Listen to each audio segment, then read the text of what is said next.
আচ্ছা, যাদের টাকা পয়সা আছে তারা কি আলু ভর্তা দিয়ে ভাত খায় না, শাক ভাজি দিয়ে ভাত খায় না? আসসালামু আলাইকুম।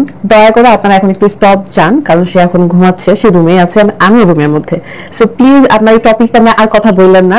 ভুল করে আমাদের পেজ থেকে একটা ভুল কথা পোস্ট হয়েছিল, সেটা তখনই ডিলিট করা হয়েছে।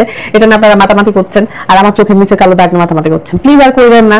এটা মারামারি করার জন্য হয় না, বা সে হসপিটালে গেছে এইটার জন্য না যে সে কিছু খেয়েছে বা কিছু সামথিং, এরকম কিছু না।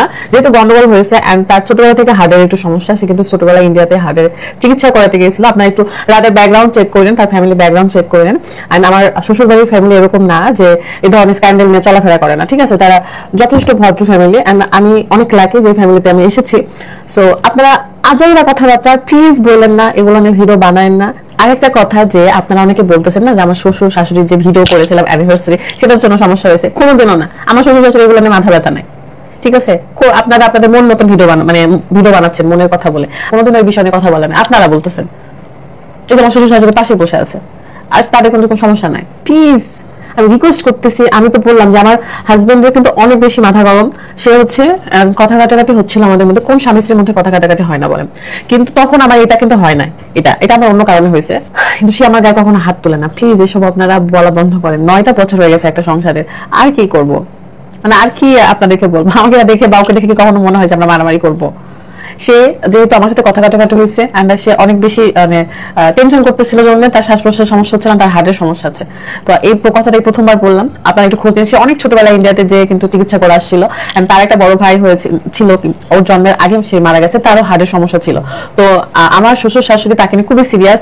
তো সিরিয়াস অবস্থায় যখন তার শ্বাস প্রশ্বাসের অসুবিধা হচ্ছিল, মেডিকেলে যাওয়া হয় এন্ড মেডিকেলে গিয়ে আপনারা অবশ্যই সেটা ভিডিও দেখেছেন যে ফ্লোরে আমরা জায়গা পেয়েছিলাম। সো কি হয়েছে, ফ্লোরে জায়গা পেলে কি হয়েছে? আমরা কেবিন পাই নাই, পরে কেবিন পাইছি, পরে কেবিনের হচ্ছে আমরা শিফট হয়েছিলাম, সেটা সবাই দেখছে। এটা নিয়ে মাতামাতি কিছু নাই। এন্ড রাতকে যখন আমি জিজ্ঞাসা করেছিলাম যে তুমি কেন মেডিকেলের ছবি পোস্ট করলা, তখন হচ্ছে আমার খাইছো।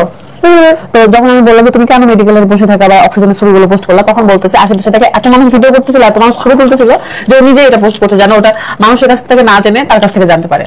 বুঝেছেন? তার একটা বড় ভাই ছিল রাহিম নামে, রাহিম ভাইয়া। সে কিন্তু 6-7 বছর বয়সেই মারা গেছে, আর তারপরে রাত হয়েছে। আর রাত সেম নাকি ভাইয়ার মতন দেখতে। সো তার একটু সমস্যা হলে তার ফ্যামিলির সবাই অনেক বেশি টেনশন করে, আর তাকে সবাই মাথায় তুলে রাখে, সবাই অনেক ভালোবাসে। আর তার একমাত্র বউ আমি। তো আপনাদের কি মনে হয় যে আমাকে সে গায়ে হাত তুলবে বা কিছু? হ্যাঁ, একটা ভুল করেছি। কি ভুল? যে মাথা গরম অবস্থায় সে এটা পোস্ট করেছিল, আমি না। তাও সে তার হচ্ছে আইডিতে পোস্ট করেছিল। আমি সে কিন্তু ঘুমাচ্ছে, আমরা সবাই কিন্তু আছি, দেখেন সে ঘুমাচ্ছে। আম্মু তো আচ্ছা, যাদের টাকা পয়সা আছে তারা কি আলু ভর্তা দিয়ে ভাত খায় না, শাক ভাজি দিয়ে ভাত খায় না? তাহলে যারা টাকা পয়সা তারা কি মানে মেডিকেলের ফ্লোরে থাকা যাবে না, এরকম কোনো কিছু? মানে আপনাদের মেন্টালিটি কি আমি বলবো না। মানুষের খারাপ সময় আসলে মানুষ হচ্ছে চেষ্টা করে জানা যে আসলে কি হয়েছে। আমি তো ক্লিয়ার করেছি একটা ভিডিওতে, তারপরেও আপনারা মেডিকেল করে রাত কিছু খাইছে এমন কিছু বলতেছেন। ভাইও কিছু খাইলে বাঁচবে, ওর যে শরীরও বাঁচবে? হ্যাঁ, যে আপনারা সব কথা বলেন। আমার হাজবেন্ড আলহামদুলিল্লাহ অনেক ভালো আছে, সে সুস্থ আছেন, সে হচ্ছে পরিপূর্ণ একটা সুস্থ মানুষ। মানে আমি না দিতে পারতেছি না, মিডিয়াতে এত মানুষ এত বাজেভাবে ভিডিও করতেছে, মানে তার বলার বাহিরে। আপনাদের কি কাণ্ড জ্ঞান মানে কিছু নাই? সংসার নিয়ে ভয় করে না, আবার তুমি সংসার নিয়ে এত বাজেভাবে মন্তব্য করেন, অনুমানের উপর ভিত্তি করে আপনারা কথা বলেন। এটাই হচ্ছে আপনাদের প্রবলেম। সত্যিটা যাচাই করে যদি কথা বলতেন, তাহলে কিন্তু আমার কিছুই মনে হতো না যে না ঠিক আছে, আমাদের পোস্টের কারণে, আমাদের ভুলের কারণে আপনারা কথা বলতেছেন, ওকে ফাইন। বাট সত্যিটা জেনে তারপরে করেন। আপনাদের অনুমানের উপর ভিত্তি করে কেন কথা বলেন? অনুমানের উপর ভিত্তি করে কথা বলাটা বন্ধ করেন প্লিজ, প্লিজ। যেটা সত্যি সেটা নিয়ে বলেন যে হ্যাঁ ঠিক নিচে আঘাত, রাত এটা স্ট্যাটাস দিয়েছিল, রাত মেডিকেলে, ঠিক আছে, এগুলো বলেন। অনুমানের উপর ভিত্তি করে নোংরা কথা বললেন না অন্তত, প্লিজ। রিকোয়েস্ট করতেছি। আমাকে আপনারা ভালোবাসেন বা যারা অপছন্দ করেন তাদের সবার কাছে রিকোয়েস্ট করতেছি, ভালোবাসেন মানুষের কাছে রেসপেক্ট, সালাম সবাইকে। আপনারা আমাকে এত ভালোবাসেন, এত খোঁজ খবর নিয়েছেন।